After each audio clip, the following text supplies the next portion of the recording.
So about a year ago, we made a video about Valence lithium iron phosphate 12-volt lead acid replacement, specifically the RT series. And unfortunately, after I made that video, which had 2 million views, the price of these has skyrocketed. And that's pretty unfortunate because a lot of people want cheap lithium iron phosphate batteries, and these are a very high quality pack. And if these weren't so expensive today, I would still recommend them. So these used to be a good deal, but now you can actually buy brand new lithium iron phosphate batteries for much cheaper than this one. So today we're going to test and review the top 3 cheapest 12-volt lithium iron phosphate batteries available in the market. So on the left, we have an SOK battery, which is available on Amazon. And this has brand new lithium iron phosphate cells and 206 amp hour capacity. If anything's wrong with this battery when you buy it, you can return it through Amazon, and a lot of people like that. In the middle, we have the big battery, 170 amp hour lithium iron phosphate. And this has brand new cells, and this is going to be like their flagship model. They're going to make thousands and thousands of these. So it has a really nice BMS, brand new cells, and if anything's wrong with it, you can return it as well. And the final and third option is building your own battery pack with raw cells and a battery management system. This is the preferred method if you're building a large battery, because if one of the cells fails in like 5 or 10 years, you can swap it out. If your battery management system fails, you can swap it out, or you can program it however you wish. But a lot of people don't have the time or the skill to build their own battery and prefer just buying a ready-made battery.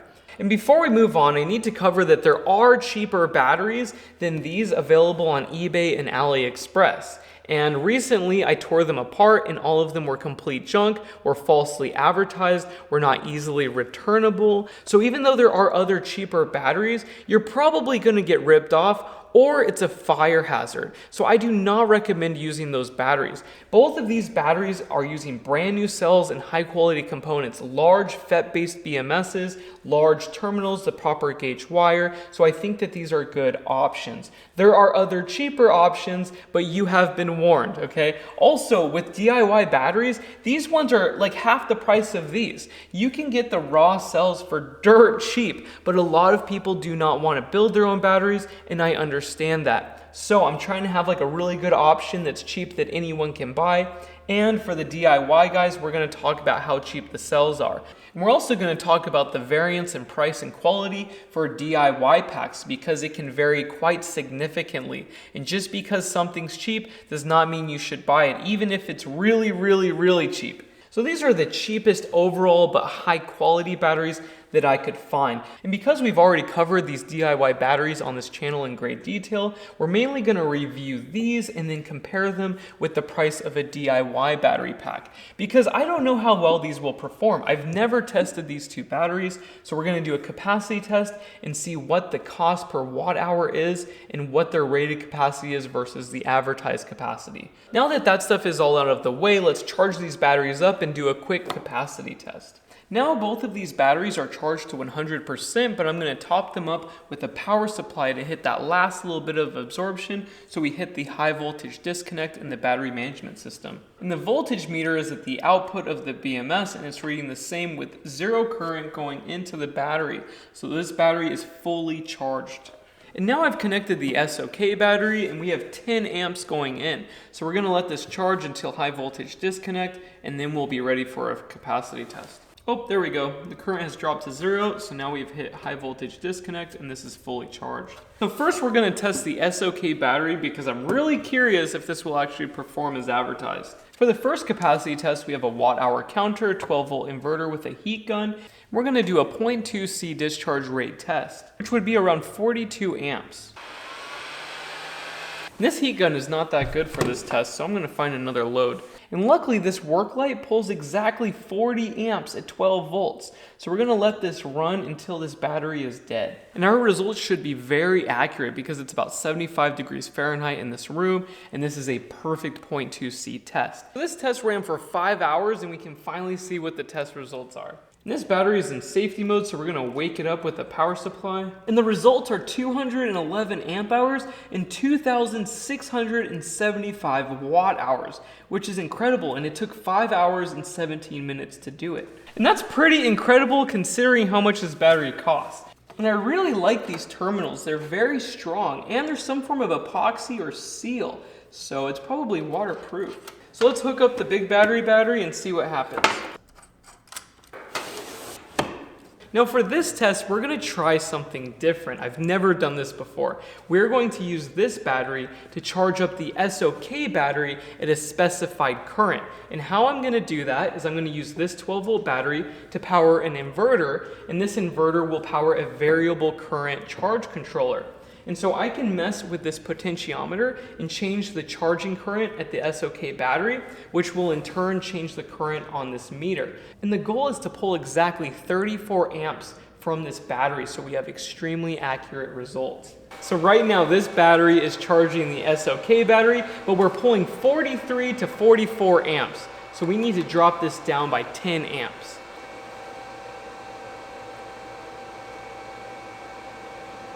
We're at 38, 37, 36. All right, I think it's perfect. 34, 34.1. And this is the closest I can get it. It goes to 33 and then it goes to 35, but it hunts around 34. And usually it's around 34 amps. So I'm gonna stick with this. So we're gonna come back in 5 hours and see what our test results are.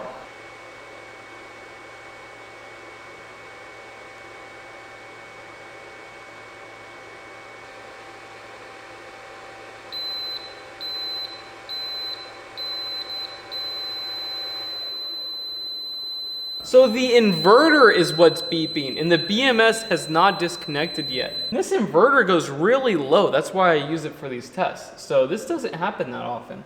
I got it to work. Let's see how much we can milk from this thing. Uh-oh. So this is the best result I can get, 179 amp hours and 2,283 watt hours. So it actually has exceeded its advertised capacity by quite a bit. Now that these batteries passed our capacity test, we are going to do a teardown and see what the quality of craftsmanship is like on the inside. So check this out, you guys. We have the main positive, the main negative, and the BMS. But this is a very similar looking BMS. This looks identical to the one that's in the Lion Energy Pack and what Overkill Solar uses.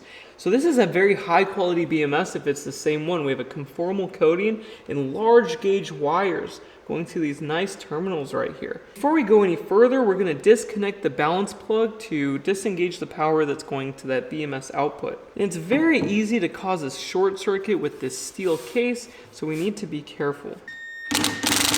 That was really on there tight. This is a well-constructed battery, actually. And I just realized that the temperature sensor for low temperature disconnect is mounted directly to the case. It's a very strong connection. That is a good design. That is really sturdy. We have a huge steel bar that goes across the top of these cells.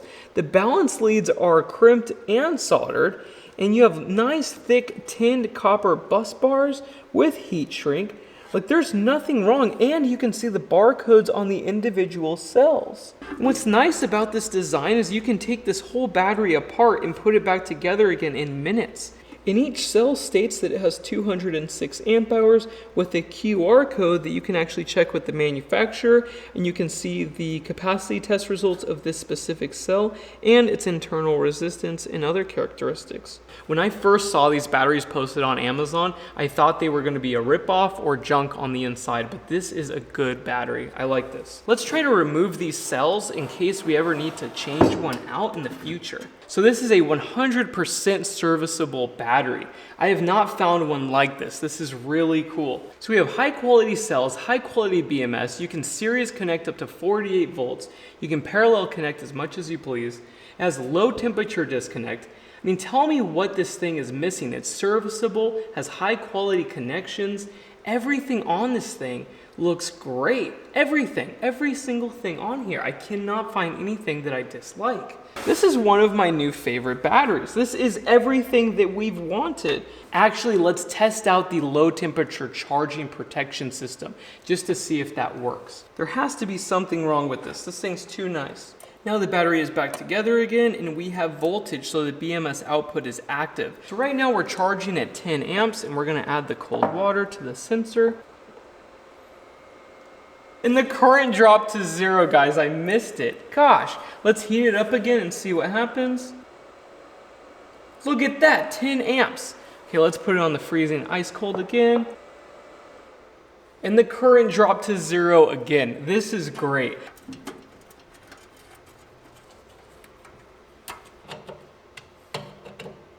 And now it's back together. How cool is that? Very impressive battery, but we must move on. So we've got a 170 amp hour lithium iron phosphate, and we're gonna take this apart and see how it compares to the SOK battery. And on this battery pack, the inverter was beeping before the BMS cut it off, unlike the SOK. So I left it at a low state of charge so we can verify the individual cell voltages once we get inside. And under this cover is a 300 amp inline fuse. It's a 300 amp mega fuse. These are automotive grade fuses. You can find these at any automotive parts store. And the terminations look good. I think they got a hydraulic crimper. So on the top, you'll notice that the fuse actually connects through the negative conductor that's at the BMS output, or P negative on the BMS. And then this conductor goes out to the main terminal of the battery. And over here, the main positive goes down to the main positive, and these are protected with a really thick protective material. I don't even know what this is called. And this is a 175 amp Anderson connector. Let's actually cut this open and look at what these crimps look like, because we did have a problem previously with big battery. And check this out, they actually do have a hydraulic crimper. That is a really nice crimp. So they really did solve this issue after we complained about it on some previous batteries. Just in time, because the SOK battery, I thought it was going to blow this one away, but so far this one's looking pretty good actually. Let's check out the other one just in case. And on this side, the crimp looks really nice as well. They bought the proper tool for doing this. It's probably a hydraulic. There's still a chance that it could be a handheld, high leverage one. But yeah, these crimps are impeccable. So first we need to deactivate the power. So we're gonna remove the balance lead. And we're gonna remove all of this other stuff. So we have a ton of heat sinks on the top and bottom of this thing. It's huge. This thing is a beast. Look at that. The current carrying capability of this conductor is massive. This is probably like 150 or maybe 200 amp. Everything looks good on top. I can't get any deeper. I have to remove these screws and lift the whole top off. So the main battery cables actually go through this little hole into the second metal box. And going by this screw configuration, I'm pretty sure we can see the top of the cells if we remove this. And that came off really easily, and we have a piece of plastic. And look at this design. So we have a massive PCB board over the entire battery. So these terminals were individually welded to these cells. And this PCB serves as the bus bar. So the current carrying capacity of the copper inside of here can actually be a bus bar. I've never seen that before. And on the back, we have a temperature sensor, and those leads go up to the balance cable that go out to the BMS. You can slide the cells out, you guys. No way. This is so cool.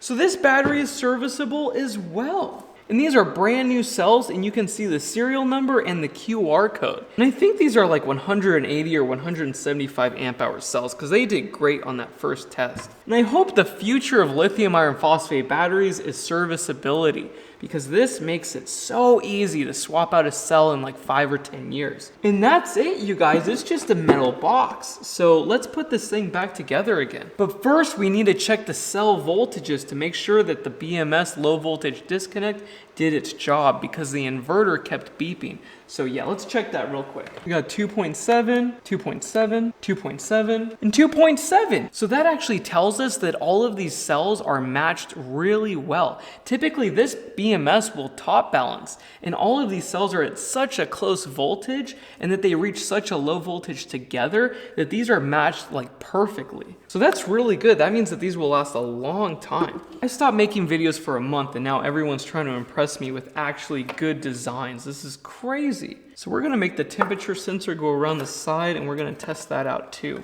Actually, the serviceability is better on this battery compared to the SOK, because you don't have to take apart all of the stuff on top. You can just take out 6 screws, slide a battery in or out, and that's it. So yeah, the serviceability on this is great. So to turn it back on, you need to hook up a charger to get it out of safety mode, but yeah, now it's on. Right now we're charging at 10 amps and we're going to do the low temperature charging protection test. So we're going to put the temperature sensor in some icy cold water. So I've run into a problem. For the last 40 minutes, I cannot get the low temperature charging protection to work. All the other BMSs from Big Battery that I've tested myself work perfectly. So I just do not understand what's going on here. So last night I could not get the low temperature charging protection to work, and today I contacted Big Battery, and they told me that these are the first lithium iron phosphate cells that they've ever had that can charge below 0 degrees Celsius. So they programmed this BMS to actually cut off at negative 20 degrees Celsius. And I did not believe this at first, and I actually had to talk to the head engineer to verify it. And honestly, I'm not sure how they are accomplishing this. And this cell is made by LiFePO4 battery systems. So if you guys want to check them out, they might have some really interesting battery technologies. I know a lot of the manufacturing processes with lithium iron phosphate have been improving recently, but I had no idea that you could charge them while they're frozen. That's crazy. And I do not have a method to test that cold of a temperature. And they told me that every pack is tested for low temperature with frozen nitrogen.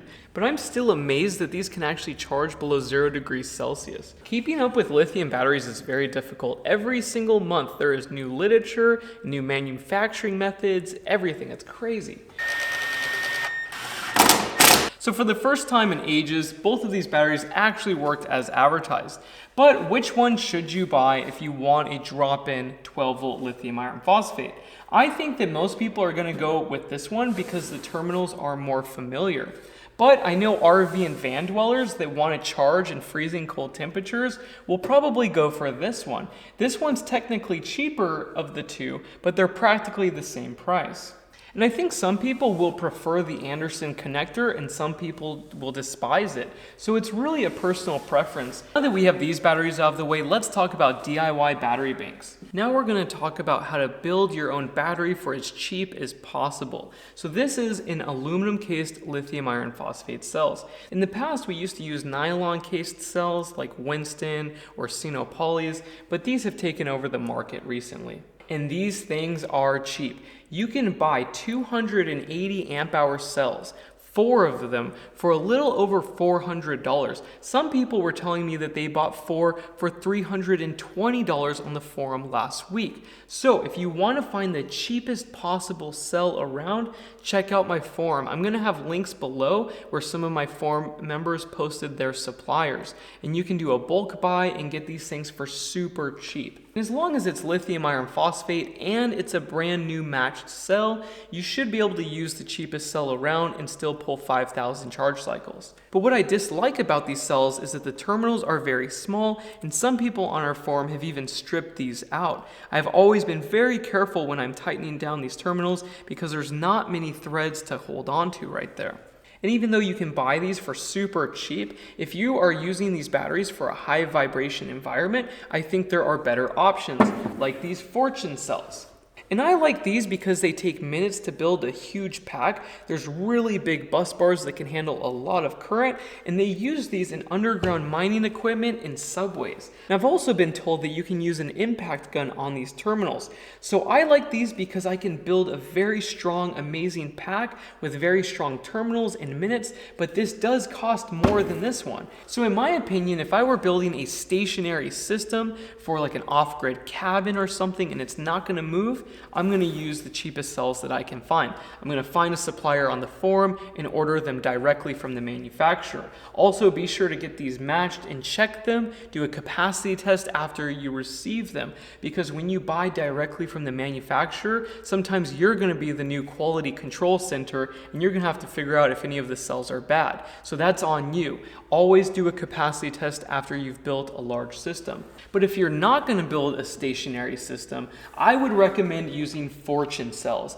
So even though these cost a bit more than these cells, I would prefer these any day. And currently I have 2 suppliers for the Fortune cells, Electric Car Parts and Overkill Solar. I would also go with the Overkill Solar BMS for both of these. That is my go-to BMS, and Overkill Solar is actually developing a user interface and a screen for it. It's a solid choice for a BMS, and it will last a very long time, and it's not even that expensive. So this video was a little longer than anticipated, but there was a lot to uncover. uncover. And I'm so happy that we have such cheap battery options available. I've been telling these manufacturers that we need to make them cheaper. The price of these cells keeps going down, but the price of the batteries has been staying pretty high. And now that we have batteries like the SOK battery and this 170 amp hour battery from Big Battery, we are set. And if you want to build it yourself, 280 amp hour battery for about $500 with the BMS cost. So that's incredible. That's like 1/4 the cost of the major name brand batteries for lithium iron phosphate. If you have found a battery that performs as well as these batteries for a cheaper cost, please let me know. So I will talk to you guys soon, and thank you so much for watching. Bye.